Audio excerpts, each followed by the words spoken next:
بسم اللہ الرحمن الرحیم۔ السلام علیکم ساتھیوں، آج ہم چہرے پر اوپن پورز کی وجوہات پر بات کریں گے اور یہ بھی بتائیں گے کہ چہرے پر یہ پورز کیوں پھیل جاتے ہیں اور کس عمر کے بچے اور بچیاں اوپن پورز سے متاثر ہوتی ہیں۔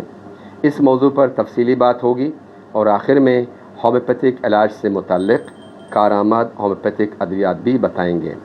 آج کی اس نشست میں آپ تمام حاضرین کو ڈاکٹر ارباب ہیلتھ کلینک میں خوش آمدید کہتا ہوں اور امید کرتا ہوں کہ آپ سب اچھے سے ہوں گے۔ اور ناظرین سے گزارش ہے کہ اس پروگرام کو آخر تک ضرور دیکھیں، لائک کریں اور شیئر کریں، اور جو ساتھی ابھی ہم سے جڑے ہوئے ہیں ان سے بھی گزارش ہے کہ میرے چینل ارباب ہیلتھ کلینک کو سبسکرائب کرتے وقت بیل کا آئیکن ضرور پریس کریں۔ ہم اسی طرح کے نالجبل ویڈیوز اپنے دوستوں کے لیے بناتے رہتے ہیں۔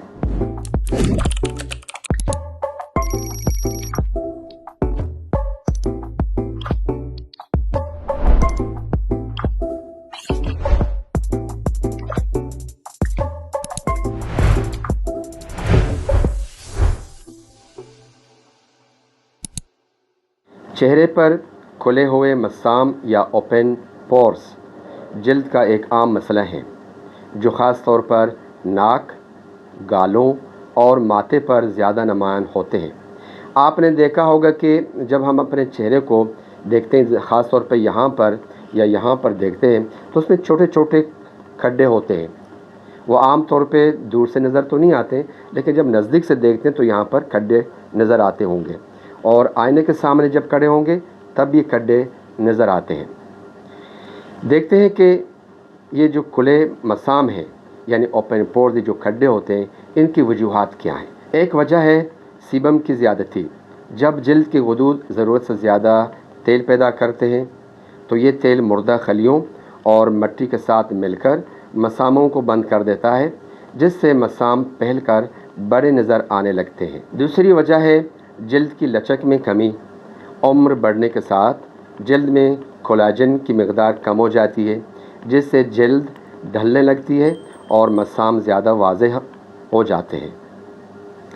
اور تیسری وجہ ہے سورج کی شعاعیں۔ دھوپ میں زیادہ وقت گزارنے سے جلد کے ٹشوز متاثر ہوتے ہیں، جس سے مساموں کے گرد موجود جلد اپنی سختی کھو دیتی ہے۔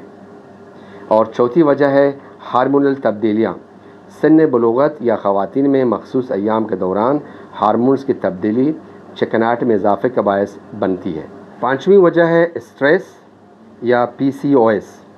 اس دوران چکناہٹ یعنی آئل باہر نکل آتا ہے۔ چھٹی وجہ ہے عمر بڑھنا۔ جلد کی ایلاسٹیسٹی کم ہو جاتی ہے، جس کی وجہ سے پورز کھلے نظر آتے ہیں۔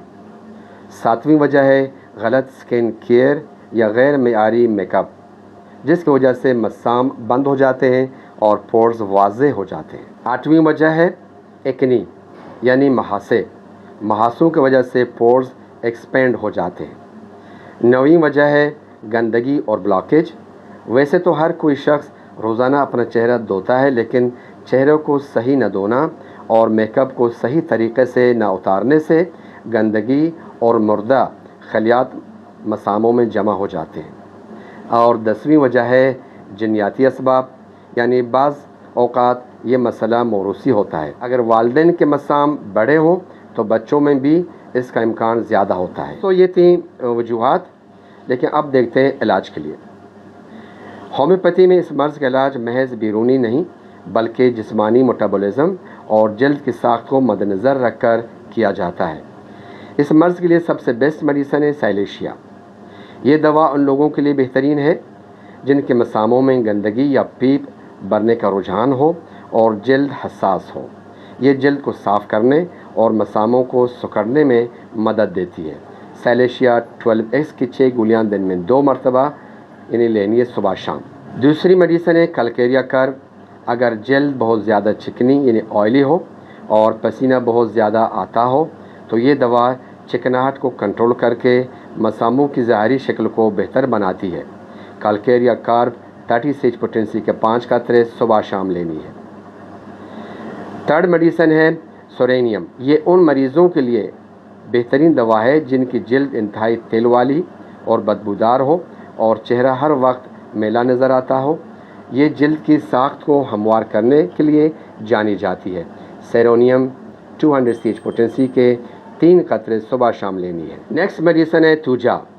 اگر جلد پر داغ دبے ہوں اور مسام کھلے ہوں تو توجا کا استعمال جلد کو صحت مند بنانے اور کردراپن ختم کرنے کے لیے کیا جاتا ہے۔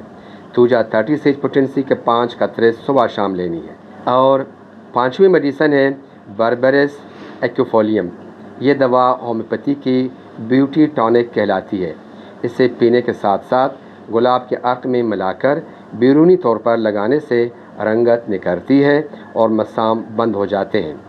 بربرس ایکوفولیم کے کیو کے 10 قطرے صبح شام آدھے کپ سے کم نیم گرم پانی میں لے کے استعمال کرنا ہے، اور اسی طرح 3 چمچ عرق گلاب لے کر اس میں 15 سے 20 قطرہ یہ میڈیسن ڈال کر، یعنی کہ بربرس ایکوفولیم، اسے اچھی طرح مکس کر کے ہاتھ سے یا کاٹن کے ذریعے سے اپنے چہرے پہ لگانا ہے۔ ساتھیوں، میڈیسن بھی بتا دیے، لیکن چند اہم باتیں آپ کو بتانا لازمی ہے۔ اہم بات یہ ہے کہ ایک وقت میں ایک دوا جو آپ کی علامات سے سب سے زیادہ ملتی ہو شروع کریں۔ تمام ادویات ایک ساتھ استعمال نہ کریں۔ دوسری بات یہ کہ دوا لینے سے 15 منٹ یا 20 منٹ پہلے اور بعد میں کچھ نہ کھائیں پئیں، اور منہ کی صفائی کا خاص طور پر خیال رکھیں۔ تیسری اہم بات ہے خوشبو سے پرہیز کریں، یعنی علاج کے دوران کچی پیاز، لہسن اور کافی جیسے تیز خوشبو والی چیزوں سے پرہیز کریں، کیونکہ یہ ہومیوپیتھک دوا کے اثر کو کم کر سکتی ہے۔ ناظرین سے گزارش ہے کہ جب کوئی اس مرض میں خدا نخواستہ مبتلا ہو، وہ اپنے کسی قریبی ہومیوپیتھک کلینک سے رجوع کرے، اپنے ڈاکٹر سے ملے، کیونکہ ڈاکٹر آپ کو دیکھ کر، آپ کی ہسٹری کو دیکھ کر آپ کے لیے صحیح پوٹنسی تجویز کرتے ہیں۔ اپنا خیال کیجیے گا۔ اللہ حافظ۔